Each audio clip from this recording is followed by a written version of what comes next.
पाण्यासाठी पाकिस्तानचं भारताकडे गयावया सुरू झालेला आहे। पाण्यासाठी पाकने भारत सरकारला पत्र लिहिलंय।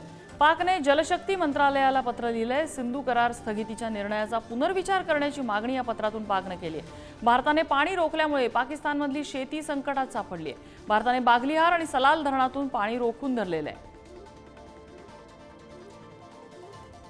पहलगाम हल्ल्यानंतर भारताने सिंधू नदी जलकरार हा स्थगित केलेला होता आणि त्याने बागलिहार आणि सलाल धरणामधनं सध्या पाणी रोखलेलं होतं आणि त्यामुळे पाकिस्तानमधला पंजाब प्रांत ज्याला मुख्यत्वे भारतामधल्या नद्यांमधनं पाणी पोहोचतं तो पंजाब प्रांत सध्या पाण्यासाठी तरसलाय।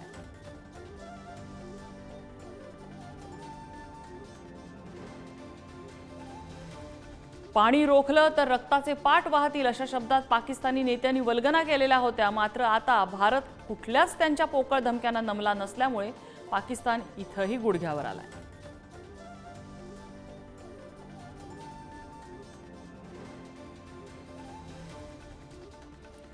आमचे प्रतिनिधी चैतन्य गायकवाड आपल्याला अपडेट देत आहेत। चैतन्य, नम्रता मॅडम, आपण बघितलं की भारत आणि पाकिस्तान यांच्यात तणाव निर्माण झाल्यानंतर भारताने सर्वप्रथम पाकिस्तान विरोधात जे मोठं पाऊल उचललं होतं ते म्हणजे बगलिहार आणि सलाल या धरणातून पाकिस्तानकडे जाणारं पाणी भारताने रोखलं होतं आणि हा पाकिस्तान विरोधाचा सर्वात मोठा निर्णय भारत सरकारने घेतला होता। आणि त्यानंतर आपण बघतोय की भारत सरकारने ऑपरेशन सिंदूर देखील राबवलं आणि त्या माध्यमातून पहलगाम येथे जो हल्ला झाला होता त्याचा एका अर्थाने बदला देखील घेतल्याचा आपल्याला म्हणता येईल। आणि आता काहीशी परिस्थिती शांत झाल्यानंतर पाकिस्तान सरकारने भारताकडे गयावया केलेलं आपल्याला म्हणता येईल। पाकिस्तान सरकारने भारताच्या जलशक्ती मंत्रालयाला एक पत्र लिहिलंय आणि या पत्राच्या माध्यमातून भारत सरकारने जो सिंधू करार स्थगित केलेला आहे या निर्णयाचा पुनर्विचार करावा अशा प्रकारची मागणी जी आहे ती पाकिस्तान सरकारने केली। आपण जर बघितलं ती भारत सरकारने सलाल आणि बगलिहार या धरणातून पाणी रोखल्याने खरं तर पाकिस्तानमधली जी शेती व्यवसाय आहे हा शेती व्यवसाय अडचणीत आलाय।